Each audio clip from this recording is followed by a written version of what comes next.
Mille pärast teile nagu päriselt siin koolis meeldib? Sellepärast, et siin on toredad õpetajad, kõik on üksteisega sõbralikud. Kooliruumid on kõik puhtad ja korras. Siin saab hästi nagu aru, õpetajad selgitavad nagu asjad lahti, kui sa aru ei saa, ja kodud on ka lähedal. Ma tean, et siin koolis ei pea magama. Ja.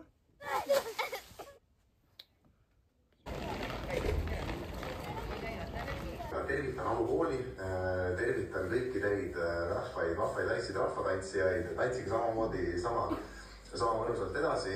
Aga kas te väsite ka sellest ära?